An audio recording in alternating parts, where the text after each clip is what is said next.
सो hi guys, good morning, नमस्कार and welcome back to the other episode. आज है Saturday and जैसे कि आपको पता है कि मैं हर सैटरडे को व्लॉग डालता ही हूँ। बट पिछले कुछ सैटरडे मिस हो गए, थोड़ा काम में बिजी हो गया था। काम इन द सेंस कि मैं अपनी ट्रांसफॉर्मेशन जर्नी में थोड़ा बिजी हूँ।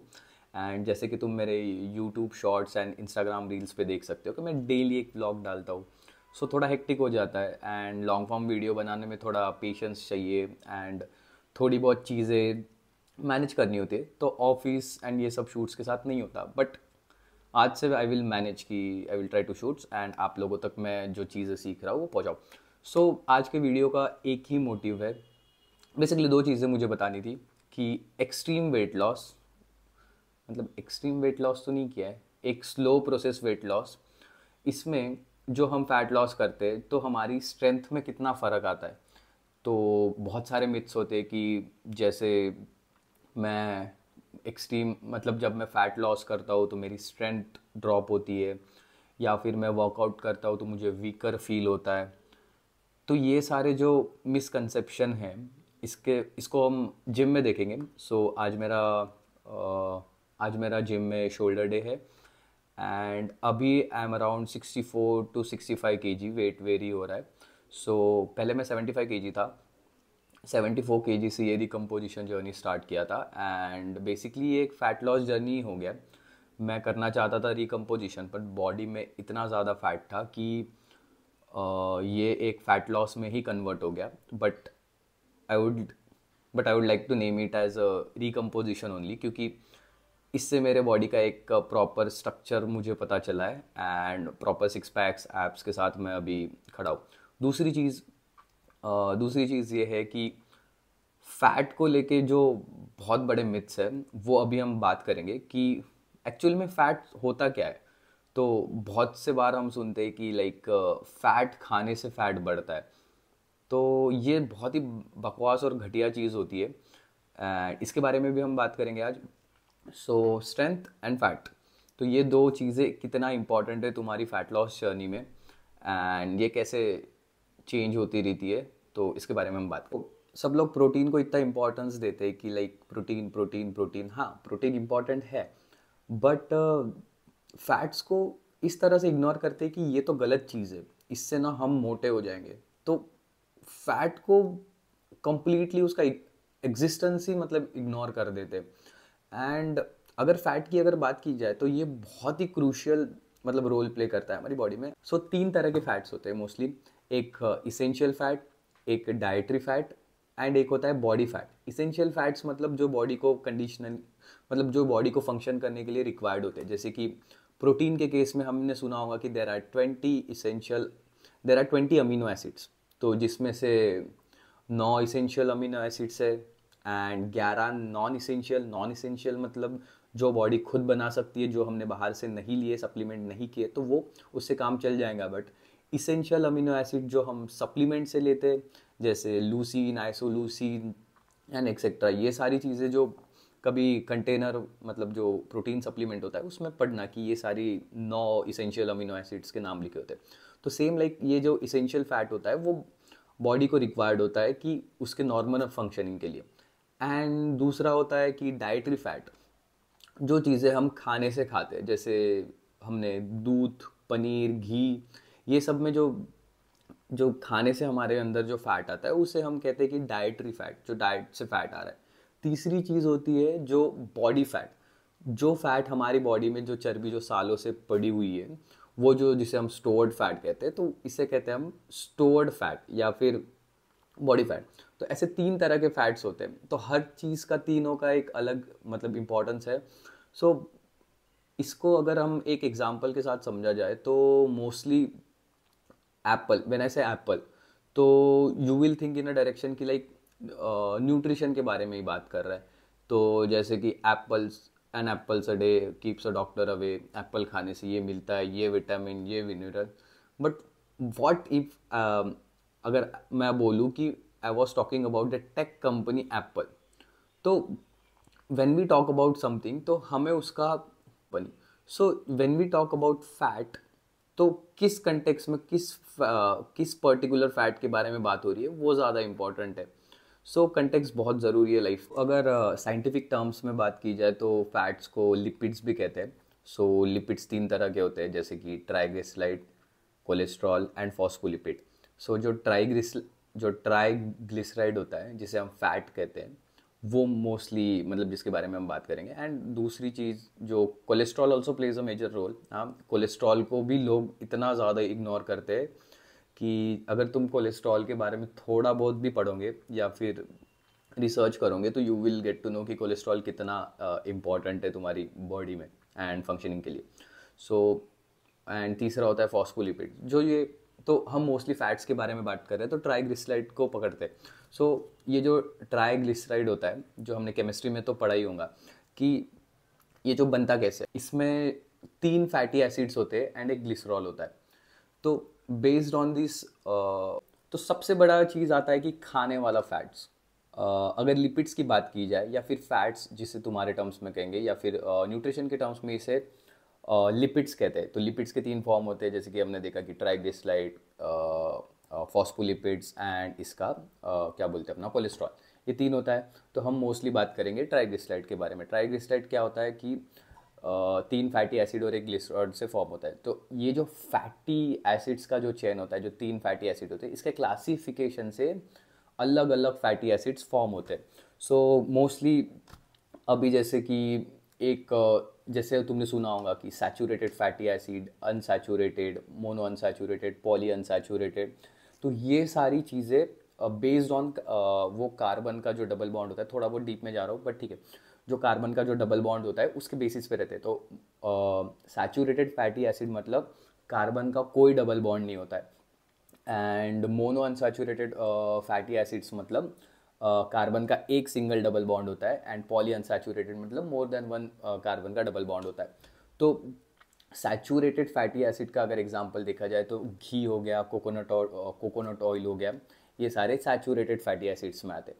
एंड मोनो अनसैचुरेटेड में मतलब पाल तुम्हारा ऑलिव ऑयल या फिर राइस ब्रान ऑयल, ओमेगा 9, ये सारी चीज़ें तुम्हारी मोनो अनसैचुरेटेड में आती है। एंड पॉली अनसैचुरेटेड में जिसमें more than one double bond होता है कार्बन का, उसमें ये सारी चीज़ें जैसे कि सनफ्लावर ऑयल हो गया, कॉर्न ऑयल हो गया, ये सारी चीज़ें पॉली अनसैचुरेटेड में आती है। सो ओमेगा 3 भी तुम्हारा, तो ये सारा क्लासिफिकेशन हो गया। तो अब अगर मोनो अनसैचुरेटेड, पॉली अनसैचुरेटेड या सैचुरेटेड की अगर बात की जाए, तो अब हमारा फैट सोर्स कैसे डिसाइड करें हम कि क्या खाना चाहिए, कौन सा ऑयल हमने खाना चाहिए, या फिर क्या घी यूज़ करना चाहिए, क्या ऑलिव ऑयल ही सिर्फ अच्छा है। तो इस सारे क्लासिफिकेशन के हिसाब से जिस भी ट्राइग्लिसराइड में या फिर जिस भी फैटी एसिड्स में सबसे ज़्यादा कार्बन के कम डबल बॉन्ड्स है, उस उस फैट सोर्स को या फिर उस ऑयल को हम पर्सनली यूज़ करते हैं। मैंने थोड़ा बहुत रिसर्च किया है इसके ऊपर, तो या फिर पढ़ा है, मैं कोई अपने आप से नहीं बता रहा ये चीज़। तो जिससे for example ghee is the saturated fatty acid. तो इसमें कार्बन पे कोई डबल बॉन्ड्स नहीं है। जब ये हायर टेम्परेचर पे हम इससे हम कोई भी चीज़ कुक करेंगे या फिर कुछ भी चीज़ बनाने की ट्राई करेंगे तो ये बहुत स्टेबल रहेगा, इससे फ्री रेडिकल फॉर्म नहीं होंगे। कार्सियोजेनिक जो कैंसर कॉजिंग सब्सटेंस होते हैं वो मोस्टली फॉर्म होते हैं हायर टेम्परेचर पे, ये जब ऑयल्स से कुक होते हैं। तो एज़ कम्पेयर टू जैसे पॉली अनसैचुरेटेड फैटी एसिड्स होते हैं, जैसे सनफ्लावर ऑयल हो गया, ये सारी चीज़ों पे मतलब मार्केट में वो लोग लगाते हैं एक हार्ट का सिंबल लगाते हैं कि ये गुड फॉर हेल्थ, ये वो। तो वो सब बकवास चीज़ें होती है। वो चीज़ें जो हायर टेम्परेचर पे बहुत अनस्टेबल होती है। अगर मुझे चूज़ करना है तो मैं mostly I will go with first priority मेरा घी रहेगा, क्योंकि घी सबसे बेस्ट चीज़ है। बट इसे भी एक कम क्वांटिटी में या फिर एक लिमिटेड क्वांटिटी में खाओ तो ये हेल्थ के लिए बहुत अच्छा होता है। एंड मेरी सारी कुकिंग्स में घी में कर सकता हूँ। दूसरी चीज़ olive oil and rice bran oil, ये मेरा सेकंड ऑप्शन होगा, मोनो अनसैचुरेटेड, जिसमें कार्बन का सिंगल डबल बॉन्ड होता है एंड ये थोड़े स्टेबल होते हैं as compared to the poly unsaturated fatty acid. तो या तो इस सारे क्लासिफिकेशन से अगर तुम डिसाइड कर सकते हो कि चेक करो कि जो भी तुम्हारा ऑयल सोर्स है या फिर फैट का सोर्स है तुम्हारे घर पे जो आ रहा है, तो चेक करो कि वो मोनो अनसैचुरेटेड है कि पॉली अनसैचुरेटेड है कि एंड सैचुरेटेड फैटी एसिड है। तो ये सारों के क्लासिफिकेशन पे तुम्हें ईजी हो जाएगा या फिर आइडिया आ जाएगा कि ये मेरे लिए अच्छा है। सो मेरे लिए तो इस ट्रांसफॉर्मेशन में सारा मेरा जो कुकिंग था मैंने सारा घी में ही किया, and olive oil, coconut oil और ये सारी चीज़ों से मैं पक गया था सुन सुन के। तो मैंने अपना खुद का रिसर्च किया एंड मेरे लिए तो घी सबसे बेस्ट है, क्योंकि मैं एक टेबल स्पून लेता हूँ एंड उसमें सारा कुकिंग मेरा हो जाता है। सो या तुम्हें भी अपना फैट सोर्स डिसाइड करना है तो तुम ऐसे चूज़ कर सकते हो। सो ये काफ़ी अपन केमिस्ट्री में घुस गए और काफ़ी टेक्निकल हो गया चीज़ें, बट मुझे यही चीज़ बताना था कि ये क्लासिफिकेशन होता कैसे फ़ैट्स का, एंड बहुत सारी चीज़ें जो मुझे बतानी है, बट ये वीडियो काफ़ी बोरिंग हो जाएगा। सो तुम लोग देखोगे भी नहीं। अगर तुम्हें और भी चीज़ों के बारे में जानना है, फ़ैट का डाइजेशन, फ़ैट कैसे रोल प्ले करता है हमारी बॉडी में, एंड बहुत मतलब जो भी डाउट्स है तुम मुझे कमेंट सेक्शन में बता सकते हो। मैं इसका अलग से वीडियो बनाने का ट्राई करूँगा, जैसे कि ट्राइग्लिसराइड्स का अलग वीडियो बन सकता है, एंड फॉस्फोलिपिड्स हो गया, फिर उसके बाद तुम्हारा क्या बोलते हैं अपना कोलेस्ट्रॉल हो गया। कोलेस्ट्रॉल तो इतना ज़्यादा हाइप्ड अप है कि कोलेस्ट्रॉल का नाम लेते ही सबकी फट जाती है। सो कोलेस्ट्रॉल के बारे में भी बात कर सकते हैं, एंड जो सप्लीमेंटेशन होता है ओमेगा 3, ओमेगा 6, ओमेगा 9, इसके क्या यूजेस है, ये क्या रोल प्ले करता है, तो ये सारी चीज़ों पे बात कर सकते हैं। The whole point of this discussion is, या फिर मेरे बताने का जो वीडियो बनाने का जो मोटिव है, first one is the fat and दूसरा स्ट्रेंथ। तो fat and carbohydrate plays a major role in your journey, fitness journey. अगर तुम इसे इग्नोर करते हो और सिर्फ प्रोटीन प्रोटीन पे फोकस करते हो तो तुम शायद एक अच्छा ट्रांसफॉर्मेशन नहीं कर सकते, जो मैंने गलती की थी मेरे पिछले ट्रांसफॉर्मेशन में।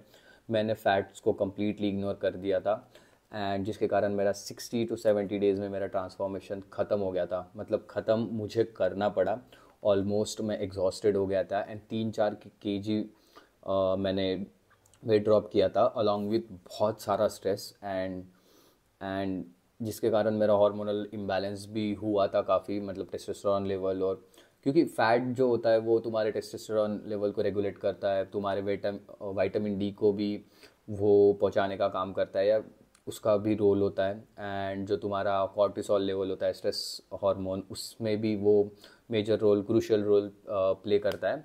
सो ये सारी चीज़ों के मतलब ये सारी चीज़ें मुझे पता नहीं थी, एंड मैं जस्ट सिंपली इग्नोर कर रहा था फैट्स को। सो या इस जर्नी में तुम देख सकते हो कि मैंने 74 kg से अभी मैं ऑलमोस्ट 64-65 kg पर आ गया, एंड एक हेल्दी वे में आया, मसल प्रिजर्व करते हुए आया, ना कि बस भूखमरी करके भूखा रह के मतलब मैंने फ़ैट लॉस किया हो। एक मसल प्रिजर्व करके साथ साथ थोड़ा थोड़ा थोड़ा थोड़ा फैट भी हटाया, and I am happy. And मैं अच्छे से फंक्शन कर पा रहा हूँ, मैं चल फिर पा रहा हूँ, या फिर मैं जॉब पे जा पा रहा हूँ, एंड मैं कार्डियो कर पा रहा हूँ 1-1 घंटा, 1.5-1.5 घंटा दिन का। सो ये सारी चीज़ें, अगर तुम्हारा न्यूट्रिशन सही है तो ये सारी चीज़ें तुम्हें बहुत इजी हो जाती है। बस एक थोड़ा सा प्रॉपर गाइडेंस या नॉलेज की ज़रूरत होती है, एंड इंसान गलतियों से ही सीखता है। एंड मैंने भी गलतियाँ की थी, इसलिए मैं वो गलतियाँ मैं वापस से नहीं करूँगा। एंड मोस्ट ऑफ द लोग इसमें शॉर्टकट्स ढूंढते हैं कि यूथ जो रहता है, कि जो नए नए बच्चे हैं 17-18 साल के, स्टेरॉइड लेते हैं या फिर इंजेक्टेबल या ओरल मतलब स्टेरॉइड कंज्यूम करते हैं, जिनके कारण उनको शॉर्टकट ढूंढते हैं कि भाई मेरा जल्दी से बॉडी बन जाए। बट तुम एक अच्छे न्यूट्रिशन या फिर अच्छे खाना खाओ, अच्छा ट्रेन करो, अच्छा आराम करो, तो 2-4-5-6-7 साल में एक अच्छा लाइफस्टाइल बन जाता है यार। बिना अपने शरीर को ख़राब किए तुम ये सारे चीज़ों पे जाते हो तो कोई सेंस नहीं बनता। एंड मैं मोस्टली मेरा फोकस रहता है कि मैं अपने न्यूट्रिशन को कैसे सही करूँ।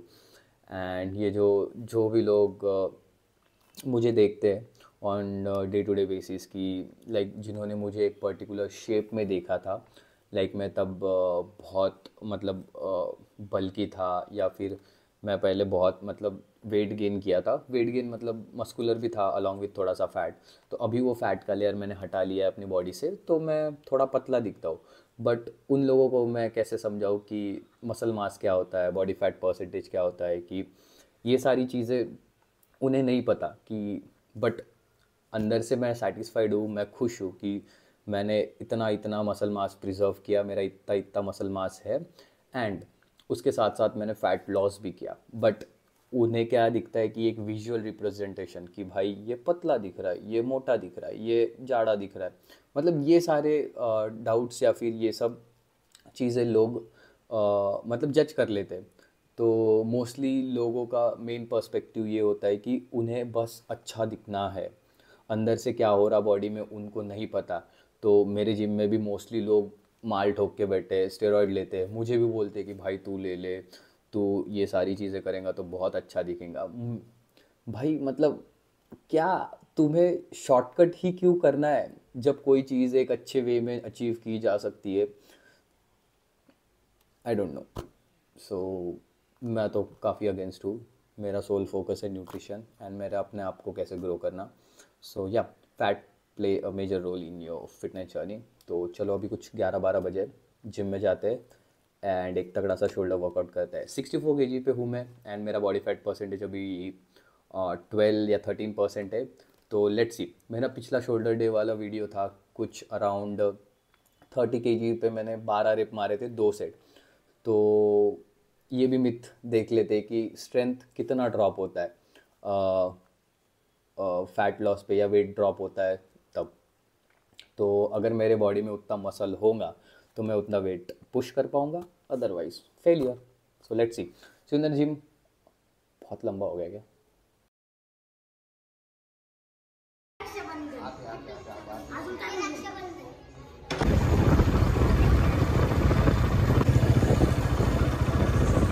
वार्म अप करू आता।